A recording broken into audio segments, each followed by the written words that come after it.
welcome to the Dear Herbalist podcast. My name is Justaria, and if you are new here, you are most certainly welcome. And if you are a returning listener, thank you so much for your continued listen and continued support. This month, like I explained earlier, is going to be all about back to school, back to life, back to fall. So the information that you're going to be getting from me this whole month is going to be kind of surrounding all of that. Now, if you hear the cicadas and crickets and all that other stuff in the background, I tried to record this without that, and I said, you know what? Whatever. It's nature. At the end of the day, what's most important is getting the information out to you all. So tonight's topic, we are going to talk about focus, behavior, overstimulation, and helping children feel calm naturally. The reason why I decided to add this because it's a huge topic in today's school systems, in today's society, whether you're in school or not, about children being overstimulated. I believe that it does have a lot to do with what's in our bodies, what we're putting in our bodies, putting in our children's bodies, but also what we're putting in front of their face.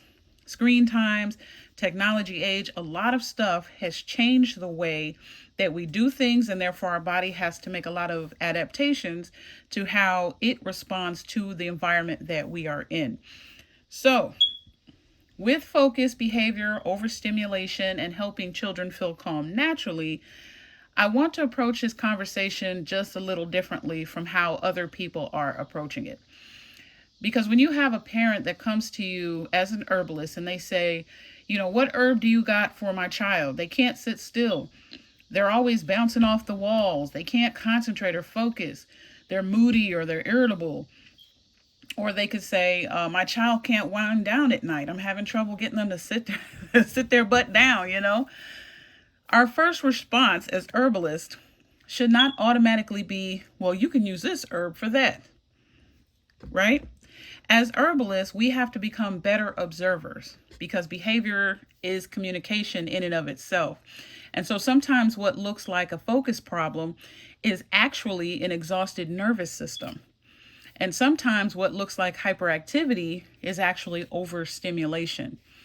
And also sometimes irritability, it can be connected to poor sleep, inconsistent meals, too much sugar, too much screen time, not enough movement, or simply a child who's been running on empty. And sometimes there may be something that needs evaluation. You just never really know. So tonight we are going to talk about how we can think about this from an herbalist perspective. I'm going to talk about the nervous system, herbs you can use to support the nervous system, the reality of sugar and overstimulation, a simple morning versus evening calming routine, and I'm also going to introduce you to some chemotherapy options, and we'll talk about what that is later on this evening, that herbalists might want to explore, especially if you have never heard of it before. So let's get into tonight's conversation. Number one, do not start with the herb. So before we reach herbs, and you will hear me say this 1,000 times over, before we reach for an herb, I want you to think about the child's environment. Think about their daily rhythm. So what you want to do is ask yourself, how much sleep is this child getting? What time are they going to bed? What time are they waking up? You want to ask, what does the breakfast look like? And are they eating regularly? You want to ask, how much highly processed food and added sugars are they consuming? How much water are they drinking? How much physical activity are they able to get? You also want to look at how much screen time they're getting, and perhaps one of the most overlooked questions, how much stimulation is this child receiving all day long? Because children today can go from television to tablet, from tablet to school, from school to sports, from sports to homework, and then back to screen time right before bed. So what happens is their brains rarely even get an opportunity to shift into neutral. And then we expect them to say after all of that, hey, it's time to go to bed, it's time to wind down. And we know, right, as herbalists, that the nervous system doesn't always work that way. So one of the most important things we can teach parents is that calming isn't something that we only do when a child is already overwhelmed. We build regulation in the child's daily rhythm. We have to do that. That is a major distinction from what other people are recommending versus us as herbalists. We have to build the regulation into their daily rhythm. This is important because we're not simply looking for a strong calming herb. What we're doing is we're creating conditions where the nervous system has an opportunity to actually regulate. This is so important for helping parents to understand, because oftentimes when they look at herbal medicine, they just want to jump from, okay, the herb and the herb is going to fix everything. We don't want them to have that mindset. The mindset to have is that the body can heal itself. The body has all the mechanisms, feedback loops, everything that it needs to function properly on this side of heaven, okay? It has everything it needs. It needs the proper conditions. So in addition to some herbal support, they need some natural things as well. It's not just all on the herb. So we have to create in children conditions around them where the nervous system has an opportunity to regulate itself. So let's talk a little bit about the nervous system, okay, as it pertains to herbs. When I think about children and nervous system support, I don't want to lump every herb into the category of calming. There are many different parts and patterns of the nervous system. So you might have a child who is restless and all wound up. You might have another child who may be anxious and unable to settle down. You may have another one that could be overtired and irritable. Or another child out there may struggle with sleep. Or you could have another child that could have difficulty transitioning from one activity to another. The herbal approach that you choose should always reflect the pattern. So let's take chamomile. Now, chamomile, when parents are talking about, oh, what herb can you calm down? That's probably one of the first herbs many herbalists think that could help. That's one of the first ones that kind of come to mind. And chamomile can be a wonderful, gentle herb for children, particularly when tension, irritability, they have stomach issues or discomforts, and they have difficulty settling down. Chamomile can be a good one for that. And so that is something that I want herbalists to notice, especially when you're looking at patterns. The nervous system and digestive system don't operate in isolation. A child who has a nervous stomach may also be more irritable. A child who is uncomfortable may have a harder time concentrating. So sometimes we're supporting more than just one system at the same time, and that's what we have to understand. Another herb I really like talking about, especially in this context, is lemon balm. Lemon balm is traditionally used as a gentle nervous system supporting herb and can be especially interesting when a child seems mentally busy or has difficulty settling down. It can work beautifully as a part of a daytime or evening routine, depending on the child, okay, and the amount, the dosage, as well as how it's prepared. Another one is oats. So don't look over milky oats, because their preparation as well as oat tops have a long history in herbal traditions of supporting the nervous system, particularly during periods of stress or depletion. So for me, this brings up an important herbalist principle, okay? Not every nervous system herbs needs to knock somebody out, okay? I know sometimes these kids can get wound up and the parents can be exhausted trying to deal with the kids. Just understand, not every nervous system herb needs to knock your child out. Sometimes the goal is not sedation. Now, that may be your goal, okay? But the goal should not always be sedation. Sometimes our goal could be nourishment and support. There's other fields that focus on, they're hyper, they're good. Here, just give them a horse tranquilizer and tell them to sit down somewhere. We don't think like that. Our goal typically is nourishment and support, and that's a very different way of thinking. Another herb is passion flower. We often consider this herb when there's a lot of nervous tension, when there is difficulty settling. But at this point, this is where your assessment becomes important. We are working with children, so we need to be careful and thoughtful when it comes to their age, how we prepare. the dosage, if the children are on any other type of medications, because we're always about safety first, and the child's individual situation. Don't simply take an adult formula and then reduce the dosage or make it smaller, because children aren't just tiny adults. They're not. And that's a foundational principle. So when we're working with children, we should always be cautious about making claims that an herb will treat something, fix behavior, cure anxiety. And really, if you've been following me for a while, side note, if you've been following me for a while, you know how I feel about red zone words. Okay? Treat, cure, these are red zone words. And if you are new to this channel, new to me, red zone words are the language that is reserved for the medical community. It is words that if you use as an herbalist, then you could potentially face lawsuits. Okay? They could say that you are trying to practice medicine without a license. So I always stress that we use herbal medicine, traditional language. We have our own language. We have our own way that we look at things. So we shouldn't even have to use the medical community's terms to be able to make our assessments or to be able to determine what's going on with somebody's body. No. Okay. And at the end of the day, like I said before, the body does the work. All right. So when you say treat, you don't want to say treat. You want to say address, right? You never want to use the word cure, even if that happens. That's the case, right? But you never want to use that word. You want to keep yourself at all times in the safe zone, okay? So you don't have to lawyer up at any time because of the language that you are using. So if you use traditional herbal medicine language, it'll put you in a better situation than if you are an herbalist using treat, cure. If you are naming diseases, that's another thing that you have to be careful of. Rather than naming the disease, focus on the mechanism that has malfunctioned. Okay? So think about those things. All right, back to the podcast.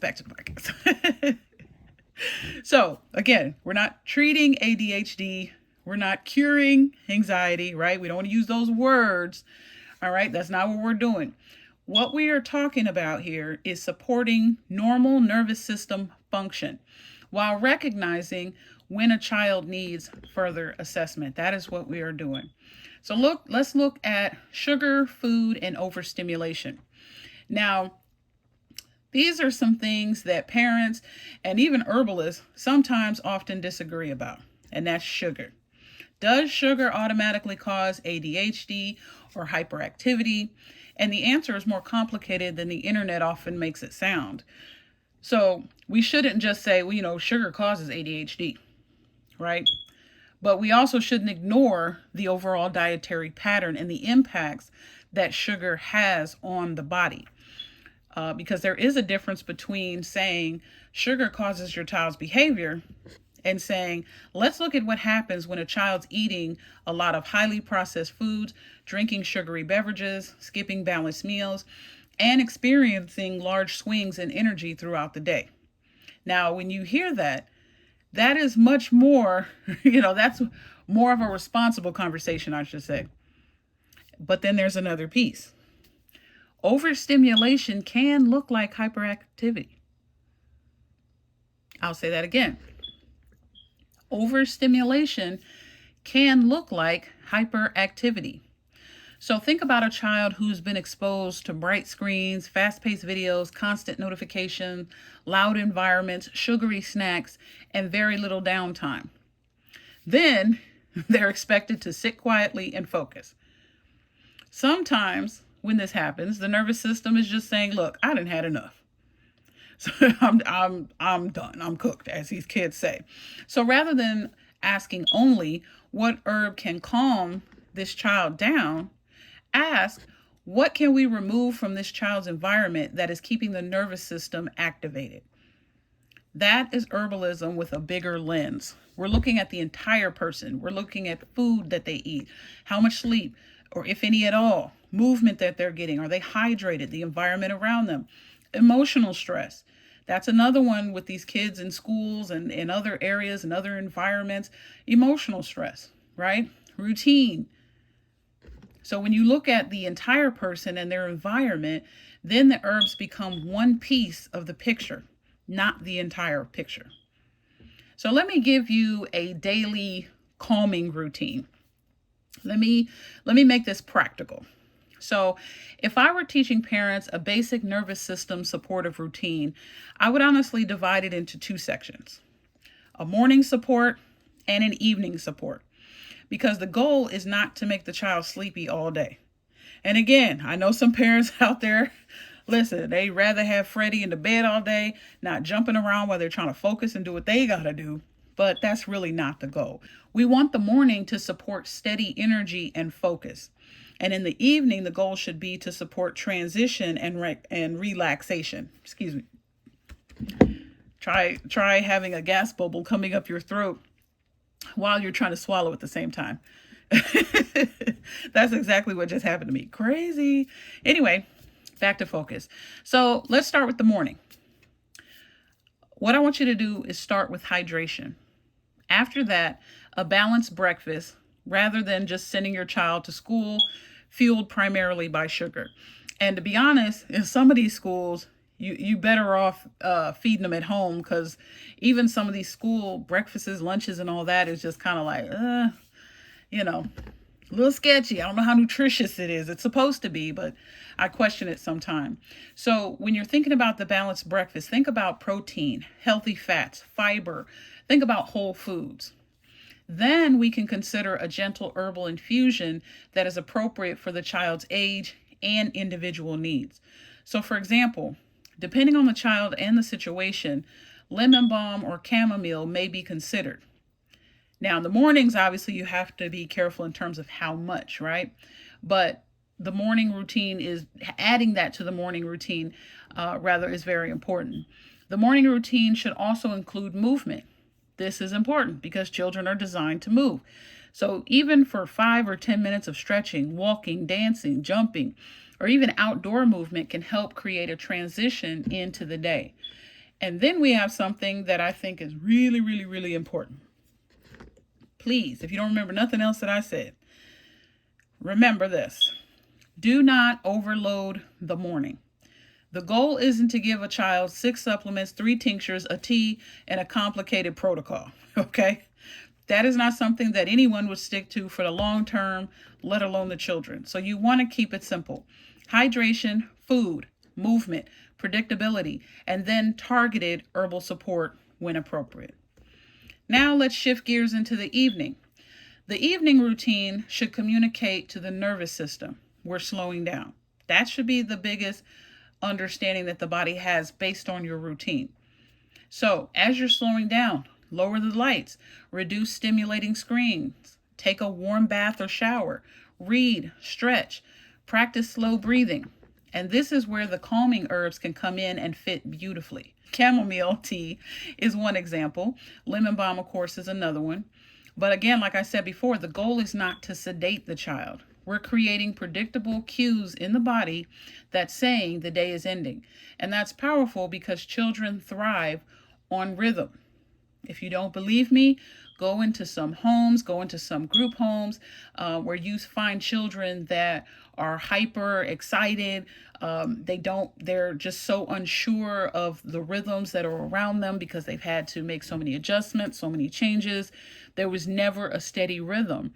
And because of that, they have some of the behavioral things that they go through because there is no rhythm to their life. It's just scattered all over the place and unpredictable, putting them in a bad situation.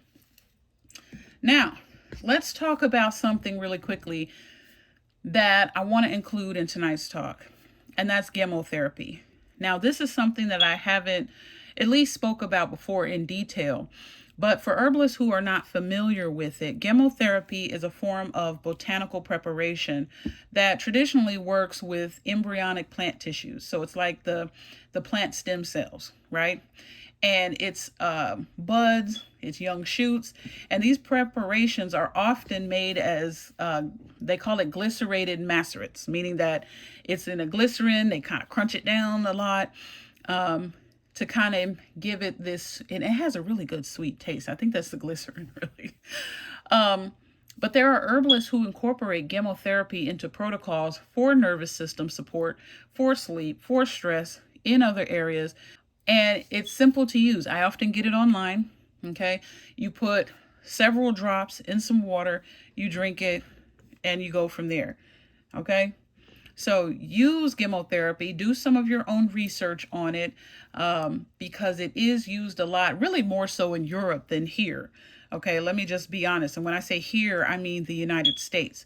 But I want to talk about it because it's a really fascinating study, especially for American herbalists, because we don't get information about chemotherapy over here, but it's such a fascinating but more powerful, I feel like, way to use plants, if I could say it that way.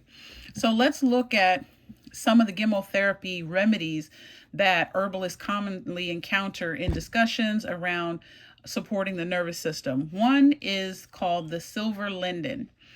The silver linden bud preparations are traditionally associated with relaxation and nervous system support. So this may be something for herbalists to explore when the primary picture is tension, difficulty settling, or an inability to transition over into rest. Another gemo is fig. Okay, it's called Ficus carica, Carica.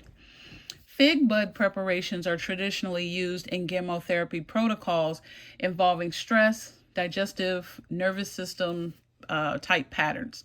This is an interesting one because, again, we're reminded that the nervous system and digestive system are interconnected.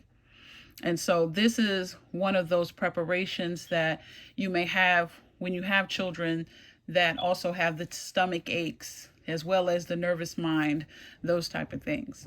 Another one is black currant, and it's also called Ribes nigrum, Nigrum.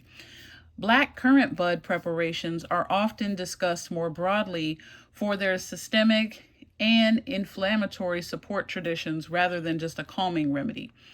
So you can use these in conjunction. With chemotherapy, you can mix them. That's the beauty of that as well. And like I said, they're very palatable to the taste. So they're not something that your child will be like, ew, this is gross. They probably, they'll notice the sweet flavor. But that's pretty much it, So that's really something that is great. So please, please, please look into that. Learn the plants, learn the preparation, learn the traditional indications. Make sure that you understand the child's pattern, and then determine what modality belongs in your approach. Because we are talking about children, so you have to make sure that whatever herbal remedy that you give, make sure that you are checking the extraction method. For most kids, they tend to do better with tinctures based with glycerin. They also tend to do better with teas. So you can do that as well. Something that will kind of incorporate it into their daily rhythm without being something they have to chug down. You also want to pay attention to dosages and potential medication that the children may be on. You want to take that into consideration as well, because we also think about safety first. So, what is the biggest role that we have as herbalists? Here's the biggest message that I want you to take away from this episode. Our job is not to make children easier for adults to manage. No matter how much a parent runs up to you, wigged out, stressed out, and ready to drop their kid off at the nearest anywhere that will take them, we are not to, focus on, hey, let's just hurry up and get these kids in a place where the parents can deal with them. No. Our job is to help support the child's overall wellness and teach families how to recognize what their child's body and nervous system may be communicating. A child who can't sit still may need movement. A child who can't focus may need more sleep. A child who's irritable may need more regular meals. A child who can't settle at night may need less stimulation. A child who is constantly overwhelmed may need more predictable routines. And yes, sometimes gentle herbal support can be a bigger part of that picture. I would say most of the time. But herbs shouldn't be used simply to just suppress behavior. That is not how herbs work. That is not the goal. We are supporting the child. We are not silencing the symptom. And herbalists need to know, okay, the difference. So here's your herbalist takeaway for today. Before you ask, what herb does this child need? I want you to ask, what is this child's nervous system experiencing every single day? Look at their sleep. Look at their food. Look at sugar and highly processed foods. Look at screens. Look at movement. Look at stress. Look at routine.